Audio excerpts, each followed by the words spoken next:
എൻ്റെ പ്രിയപ്പെട്ട സുഹൃത്തുക്കളെ, നിങ്ങളിപ്പോൾ ഒരു വല്ലാത്ത അവസ്ഥയിൽ നിൽക്കുകയാണെങ്കിൽ, നിങ്ങളുടെ ജീവിതം ഇതുപോലെ ഒരു വരൾച്ചയാണെങ്കിൽ, നിങ്ങൾ ചിന്തിക്കേണ്ട ഒരു കാര്യമുണ്ട്.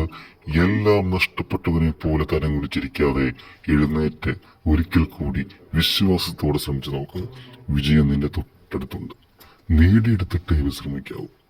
പ്രതിസന്ധികളിൽ തളരാതെ സമ്മർദ്ദങ്ങളെ അതിജീവിച്ച് മുന്നേറാൻ മനസ്സിൽ വേണ്ടത് ശുഭപ്രതീക്ഷകളാണ്.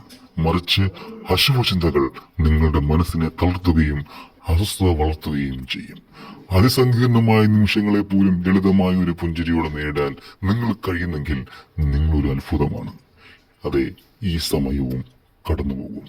നമ്മളുടെ വാക്കുകൾ നമ്മുടെ നിശബ്ദതയേക്കാൾ മികച്ചതാണെന്ന് തോന്നുമ്പോൾ മാത്രം സംസാരിക്കുക. തോറ്റുകൊടുക്കാൻ മനസ്സില്ലാത്തിടത്തോളം കാലം നമ്മളെ തളർത്താൻ ആർക്കും കഴിയില്ല.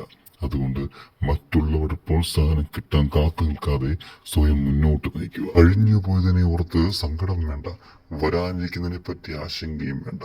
നിങ്ങളുടെ ജീവിതം നല്ലതായി തീരാൻ ഏതാനും നിമിഷം മതി. അപ്പോൾ എല്ലാവർക്കും നല്ലൊരു ദിനം നേർന്നുകൊണ്ട് നിങ്ങളുടെ കഴിവുതിനെ പുറത്തെടുത്തുകൊണ്ട് ജീവിച്ച് കാണിക്കാൻ ശ്രമിക്കും.